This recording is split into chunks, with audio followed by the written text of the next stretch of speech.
వెనుకబడిందనే వార్తలు వెలువడుతున్న క్రమంలో మెగాస్టార్ చిరంజీవి 2 రోజులు పిఠాపురంలో ప్రచారం నిర్వహించేందుకు సన్నద్ధమయ్యారని ప్రచారం జరుగుతోంది. అయితే రాష్ట్ర వ్యాప్తంగా జనసేన తెలుగుదేశం తరపున ప్రచార బాధ్యతలు మోస్తున్న జనసేనానికి తన వల్ల ఇబ్బంది కలుగుతుందేమో అనే భావన ఒక పక్క, మరోపక్క ప్రచారం అంటూ చేస్తే రాష్ట్రమంతా పర్యటించాల్సి వస్తుందని చిరంజీవి భావించారని అందుకే వెనకడుగు వేసినట్టుగా తెలుస్తోంది. మెగా ఫ్యామిలీ కూడా రాజకీయ ముద్ర వేయించుకునేందుకు సిద్ధంగా లేకపోవడంతో పవన్ కు మద్దతుగా ప్రచారం చేసేందుకు ఎవరూ ముందుకు రావడం లేదని తెలుస్తోంది. ప్రస్తుతం Aadi, Prithviraj, Gabbar Singh comedians, dance master Jani ప్రచార బాధ్యతలు నిర్వహిస్తున్నారు. ఉదయం పూట కార్యాలయంలో కూర్చుని చల్లబడిన తర్వాత మాత్రమే 1-2 ప్రాంతాల్లో పర్యటిస్తున్నారన్న విమర్శలున్నాయి. మొత్తంగా పిఠాపురంలో ఏం జరుగుతోంది, మెగా ఫ్యామిలీ ప్రచారానికి ఎందుకు రావడం లేదు అన్న వివరాలకు సంబంధించి మరింత సమాచారం మా కాకినాడ ప్రతినిధి దురాని అందిస్తారు. ముఖ్యమంత్రి కావాలి అనే భ్రమలు పవన్ కళ్యాణ్లో తొలగిపోయిన తర్వాత తనను అసెంబ్లీలో అడుగు పెట్టాలంటూ పదే పవన్ కళ్యాణ్ పిఠాపురం ప్రజలకైతే విజ్ఞప్తి చేశారు. అది ఒకే సామాజిక వర్గం చెందిన ప్రజలు 95,000 మంది ఓటర్లుగా ఉన్నారని, అందుచేత భీమవరం గాజువాకలో జరిగిన రిజల్ట్ ఇక్కడ రాదని, ఖచ్చితంగా 1,00,000 ఓట్ల మెజారిటీతో గెలుస్తారనే ఆశాభావం 2 సర్వేల ఫలితంగా పిఠాపురంలో జనసేనాని పవన్ కళ్యాణ్ నిలబడ్డారు.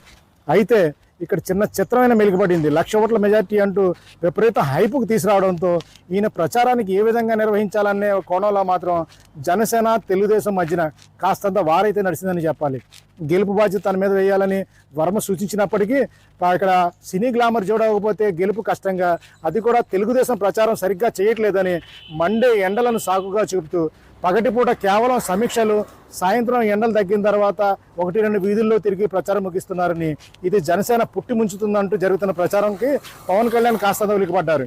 అయితే నాగబాబు, పవన్ కళ్యాణ్ సోదరుడు నాగబాబు నియోజకవర్గంలోనే టెస్ట్ వేసి గెలుపు బాధ్యతలు తాను తీసుకొని సమీక్షలు ఎంతసేపు కార్యాలయంలో ఉంటున్నారు. అయితే మెగాస్టార్ చిరంజీవి వస్తే కనుక పరిస్థితులు తారుమారు అవుతాయని, ఒక్కసారిగా పవన్కి విపరీతమైన క్రేజ్ వస్తుందని, ఎలాగైనా సరే చిరంజీవిని రప్పించాలని చూశారు. చిరంజీవి కూడా అందుకు సుముఖత వ్యక్తం చేస్తూనే ఒక భారీ నగదు పవన్ కళ్యాణ్ గెలుపు కోసం అక్కడ పిఠాపురానికి అందించినట్టుగా తెలుస్తుంది. అయితే ఇది పక్కన పెడితే కనుక మెగాస్టార్ చిరంజీవి పిఠాపురంలో ప్రచారం నిర్వహించాలని తలచినప్పుడు ఆయనకు 2 సమస్యలు వచ్చి పడ్డట్టుగా తెలిసింది. ఎందుకంటే ఈ యొక్క తెలుగుదేశం జనసేన గెలుపు బాధ్యతలను పవన్ కళ్యాణ్ మోస్తున్నారని, అటువంటి సమయంలో 1,00,000 ఓట్ల మెజార్టీ అంటూ సాగిన ఈ బాధ్యతని ప్రచారంలో చిరంజీవి ప్రచారంలో పాల్గొంటే పవన్ కళ్యాణ్ ప్రతిష్ట కాస్తంత భంగకరం అని ఒకవైపు, మరోపక్క తను ప్రచారం అంటూ పిఠాపురంలో మొదలు పెడితే రాష్ట్రం అంతా పర్యటించాల్సి ఉంటుందని, అటు తెలుగుదేశానికి ఇటు జనసేనకు కూడా చేయాల్సి వస్తుందన్న ధర్మిలో తను వెనకడిగి వేసినట్టుగా తెలుస్తుంది. ఈ క్రమంలో నాగబాబు తనకున్న రాజకీయ పలుకుబడితో కొంతమంది అంటే జబర్దస్త్ ఆదితో కానీ, కమెడియన్స్ గబ్బర్ సింగ్ టీంతో కానీ, అలాగే నెక్స్ట్ పృథ్వీరాజు, ఇలా జానీ డాన్స్ మాస్టర్ జానీతో కొంతమందితో చేయిస్తున్నారు ప్రచారం. ఈ ప్రచారం సరిపోవడంతో మెగా ఫ్యామిలీ ఇక్కడ అడుగు పెడితే తప్పించి సినీ గ్లామర్ జోడవదని భావించారు. ఈ క్రమంలో మెగా ఫ్యామిలీ నుండి చిరంజీవి రాకపోవడంతో రామ్ చరణ్ అయినా వస్తారని ఎదురు చూశారు. అయితే రాజకీయ ముద్ర వేయించుకునేందుకు రామ్ చరణ్ ఫ్యామిలీ రెడీగా లేకపోవడంతో నాగబాబే తన పుత్రరత్నాల్ని ఇక్కడ తీసుకొచ్చి ప్రచారం చేసేందుకు అనువుగా ఇక్కడ తీర్చిదిద్దుతున్నారు. అందుకే రేపు వరుణ్ తేజ్ స్వయంగా పిఠాపురం వచ్చి ప్రచారం చేస్తారని పెద్ద ఎత్తున ప్రచారం జరుగుతుంది. ఇక్కడ 2 వాదనలు వినిపిస్తున్నాయి. 1,00,000 ఓట్ల మెజార్టీ సాధిస్తారని పై గంభీరంగా ఉన్నప్పుడు ఇంక ఇక్కడ ప్రచారం చేయాల్సిన సాధారణంగా ప్రచారం చేస్తే సరిపోతుంది కదా, ఇంత పెద్ద ఎత్తున ప్రచారం చేయాలా అని సామాన్యులు సైతం ప్రశ్నించుకుంటున్న పిఠాపురంలో మాత్రం లోతట్టు ప్రాంతాలకు ప్రచారం జరగడం లేదని, అంటే కానీ ప్రాంతాల్లో గుమ్మం తిరిగి ఓట్లు అడిగే వాళ్ళు ఎవరు లేరని, ఇది జనసేనకు చాలా మైనస్ అవుతుందని, అందుచేత గుమ్మం వెళ్ళి ప్రచారం చేయాల్సిన అవసరం బాధ్యత ప్రతి జనసేన కార్యకర్త మీద ఉందని, ఇందులో భాగంగానే ఈ జోడీ అంటే కనీసం జనసేన నుండి ఒక పెద్ద ఎత్తున సినీ గ్లామర్ వస్తే ఇక్కడ ఏకంగా ప్రచారం ఊపందుకుంటుందనే మాత్రం జరుగుతుంది. ఇందులో భాగంగా రేపు వరుణ్ తేజ్ వస్తున్నారు.